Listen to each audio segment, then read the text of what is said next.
Ketika ada tawaran dari Allah, maka cepat ambil. Nabi Zakaria dapat isyarat dari Maryam, seketika diambil. Ketika Allah meminta kita cepat mendapatkan itu, ada banyak orang yang menjauhi. Katanya ingin kaya, dikasih jalan kaya, nggak diambil. Katanya ingin bebas dari masalah, diberikan solusi, nggak dikerjakan. Demi Allah saya katakan, kalau ini rumus diikuti oleh kita, itu dimudahkan oleh Allah. Dunianya sukses, akhiratnya dapat. Apa jadinya? Lihat ayat 37-nya. Fataqabbalaha rabbuha biqabulin hasanin. وأنبتها نباتا حسنا وكفلها زكريا كلما دخل عليها زكريا المحراب وجد عندها رزقا. Ketika orang tua berikhtiar dengan benar, dia siapkan anaknya untuk benar-benar fokus menaati semua ketentuan Allah, didekati Allah, diberikan nama yang baik, diambil guru yang baik dan soleh untuk mengajarkannya, pintar dan soleh, ditempatkan di lingkungan yang mendekatkan dia dengan Allah. Kalau konteks kita sekarang, carikan pesantren yang bagus, sekolah yang mendekatkan dengan Allah, cari guru-guru yang soleh, bukan sekedar pintar. Yang pintar banyak sekarang, yang baik itu yang kurang. Yang cerdas banyak, yang soleh yang dibutuhkan sekarang. Kata Quran, cari yang soleh dan pintar, cari tempat belajar yang bagus, cari lingkungan yang bagus. Kalau itu sudah didapatkan, fataqabbalaha rabbuha, aku terima, kata Allah. Kalau Allah sudah terima, wa ambataha nabatan hasana, biar aku yang selanjutnya menanggung semua keperluan-keperluan dia. Allah yang selesaikan semua. Karena itu setiap Nabi Zakaria datang memberikan kebutuhan Maryam, itu Imran, Bapak Ibu sekalian, meminta bantuan kepada saudaranya. Ya, Zakaria itu masih kolega. Nabi Zakaria nabi. Setiap dibawakan kebutuhannya untuk diajarkan Maryam itu, kullama dakhala 'alaiha Zakaria al-mihraba wajada 'indaha rizqa. Sudah ada semua kebutuhannya di situ. Kalimatnya umum, rizqa. Pakaian ada, makanan ada, buah-buahan ada, segala ada. Kullama, setiap kali masuk, bukan sekali dua kali masuk. Nabi Zakaria nanya, ngetes kepada Maryam. Ya Maryamu, anna laki hadza? Maryam, dari mana semua ini? Kan paman yang antarkan. Kan paman yang siapkan, karena papa mintakan. Tapi setiap saya masuk sudah ada, dari mana semua ini? Ketika hidayah Allah datang dan dididik, dilatih dari sejak kecil untuk mendekat kepada Allah, maka semua yang keluar di lisannya Allah, Allah, Allah, Allah. Qalat huwa min indillah. Maryam menjawab, semua dari Allah.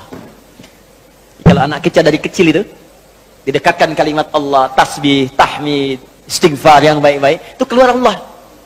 Keluarnya kalimat thayyibah. Kepleset astagfirullah, otomatis tuh. Ya, mau makan langsung doa, naik kendaraan langsung doa. Dari kecil diperkenalkan seperti itu, Pak. Ada setahun lalu kurang lebih itu ada anak kecil tuh yang mau disuntik di rumah sakit tuh. Ya, karena dia dekat dengan kalimat-kalimat itu, begitu mau disuntik, astagfirullah, ampuni aku ya Allah, ampuni aku ya Allah. Anak kecil mau disuntik. Hah? Orang dewasa berbuat salah nggak kenal istighfar, anak kecil disuntik sudah istighfar. Tapi kalau didekatkan dengan ya, keduniaan semata, yang dunia yang dikejar. Yang mau disuntik, otayo, otayo. Ada, habis semua lah. Ada mau sholat, masih main TikTok. Ada. La haula wala quwwata illa billah. Balik. Nah, syahidnya, ya esensi dari pernyataannya, bukan sekedar yang ini, teruskan. Innallaha yarzuqu may yasha bighairi hisab. Paman, seperti paman ketahui, Allah akan memberikan rizki tanpa batas pada siapa yang dikehendaki. Maryam tidak mengatakan, saya ini dikehendaki Allah. Tapi Maryam yang katakan, mari kita masuk dalam golongan yang dikehendaki oleh Allah. Maka pamannya langsung mengambil kalimat itu, langsung menyimpulkan, kalau saya mengerjakan seperti yang Maryam kerjakan, tentulah saya pun akan diberikan oleh Allah rizki bahkan tanpa batas, seperti yang Maryam dapatkan. Rizki itu bukan cuma makanan, bukan cuma pakaian, ketenangan rizki, keturunan rizki. Nabi Zakaria tenang sudah, makanan cukup, pakaian ada, yang belum ada keturunan. Bahkan medis memvonis sudah tidak mungkin dapat keturunan, karena istrinya, maaf ibu, divonis monopos dan mandul, nggak mungkin punya keturunan. Tapi karena kalimat tadi, Allah tidak punya batas dalam pemberian. Apa yang Maryam kerjakan yang belum Nabi Zakaria pernah dapatkan adalah ibadah di mihrabnya itu. Makanya Nabi Zakaria langsung beribadah di mihrab itu, menunaikan sholat. Saat sholat di mihrab dikerjakan itu berdoa. Doanya diabadikan di Quran surah 3 ayat 38 sampai 39. Ya, hunalika da'a Zakaria rabbah. Tanpa menunggu waktu yang lama, Nabi Zakaria langsung kerjakan.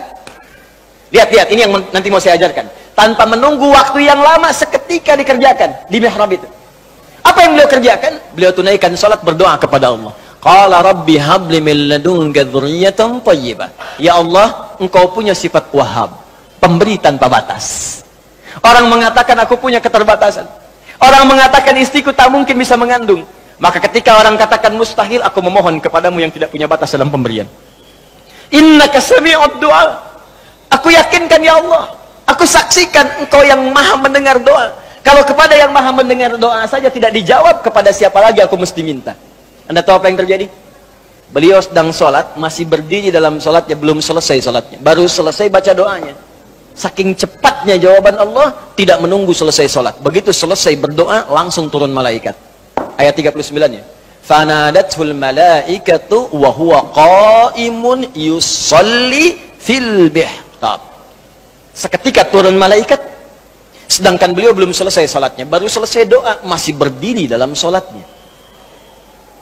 Annallaha yubashshiruka bi Yahya. Allah kasih kabar, istrimu akan mengandung, bahkan namanya langsung diberikan oleh Allah Yahya. Artinya hidup. Yang kata orang mustahil, lahir dari rahim seorang perempuan yang monofos dan mandul, bayi yang hidup, kata Allah nggak ada yang mustahil bagiku, lahir dan jadi dia. Namanya Yahya. Syahidnya, yang penting bagi kita, fokus. Ketika ada tawaran dari Allah, maka cepat ambil.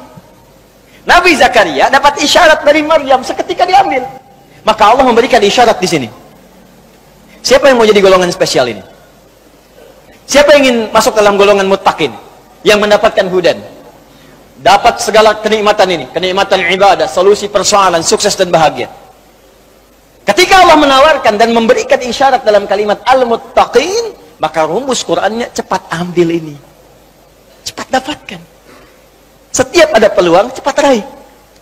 Nah, ini sekarang persoalan kita sekarang. Ketika Allah meminta kita cepat mendapatkan itu, ada banyak orang yang menjauhinya. Katanya ingin kaya, dikasih jalan kaya, nggak diambil. Katanya ingin bebas dari masalah, diberikan solusi, nggak dikerjakan. Katanya ingin tenang, diberikan jalan ketenangan, tidak ditempuh. Atas mau kamu apa, Joni? Huh? Oke, nah sekarang jalannya sudah ada, muttaqin. Pertanyaan, siapa muttaqin itu? Maka tidak disebutkan kalimat muttaqin kecuali bersanding dengan ibadah. Lihat ke atasnya. Takwa bersamanya ibadah. Maka ketika Allah menyebutkan kalimat muttaqin pertama di ayat ini, dilanjutkanlah di ayat ketiga dan keempatnya. Perhatikan kalimatnya. Ayat ketiganya, alladzina yu'minuna bil ghaib wa yuqimunas. Salat itu bukankah ibadah ritual? Orang takwa itu dia beriman. Dia tingkatkan imannya dengan mengerjakan amalan. Apa amalan pertama orang takwa? Salat. Pak, Bu. Salat. Ini poinnya. Silahkan Anda cek. Makanya semua Nabi salat, Pak. Sahabat salat, tabi'in salat. Anda cek silahkan. Buka Qurannya, Anda temukan. Nabi Isa salat. Buka Quran surah 19 ayat 31 sampai 33. Nabi Musa salat. Buka Quran surah ke-20 ayat ke-14. Innani anallahu la ilaha illa ana fa'budni wa aqimis sholata lidzikri. Kalimat Allah kepada Nabi Musa.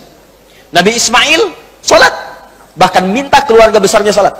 Buka Quran surah 19 ayat 55. Wa kana ya'muru ahlahu bis shalah. Dan Nabi Ismail itu meminta semua keluarganya salat.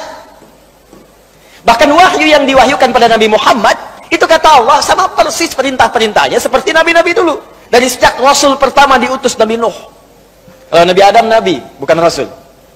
Ya, saya pernah jelaskan ini. Kalau Nabi diberikan risalah, misi untuk pribadinya saja, dengan yang terdekat.